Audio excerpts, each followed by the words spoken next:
இந்த நாட்டு சொரைக்காயை வச்சு ஒரு கறி ஆந்திரா ஸ்டைலில் எப்படி பண்ணுறதுன்னு பார்க்கலாமா? இதை தோல் சீவி இதை வச்சுக்கணும். இதை கொஞ்சம் பொடி பொடியாக நறுக்கிக்கணும். இந்த சொரைக்காயை இந்த மாதிரி நறுக்கிக்கணும் பொடி பொடியாக.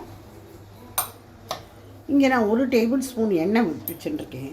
இதில் உளுத்தம்பருப்பு, கடலைப்பருப்பு, கடுகு,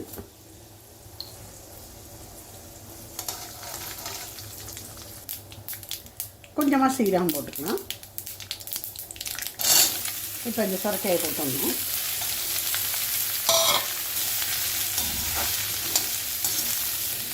மஞ்சள் பொடி,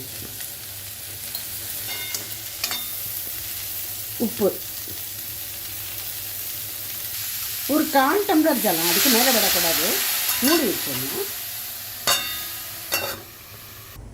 இப்போ மிக்சியில் நம்ம ஒரு ட்ரை மசாலா அரைச்சிக்க போகிறோம். கொஞ்சம் தேங்காய், 2 பூண்டு, கார்லிக், கொஞ்சமாக இஞ்சி, நான் இங்கே 2 பச்சை மிளகா தான் போட்டிருக்கேன். உங்களுக்கு காரம் அதிகம் விடணும், ஒரு 4-5 போட்டுக்கலாம். அதுக்கப்புறமா ஃப்ரெஷ்ஷான கொத்தமல்லி, இது எல்லாத்தையும் போட்டு ஜலம் போடாமல் குறைன்னு அப்படியே 2 ஒன்றா அந்த மாதிரி அரைச்சிக்கணும். இப்போ நல்லா வெந்து போயிட்டு இந்த கொத்தமல்லி தேங்காய் மசாலா வச்சுருந்தோம் இல்லையா, உங்களுக்கு வேணும்னா ரவையுண்டு உப்பு இதுலேயும் போட்டுக்கலாம். இதை நல்லா கிளறி ஒரு 2 மினிட்ஸ் வச்சுருக்கலாம்.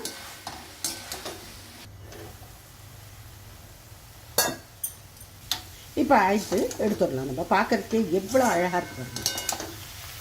சுரைக்காய் கறி ரெடி. சுரைக்காய் கறி ஆந்திரா ஸ்டைல் இஸ் ரெடி.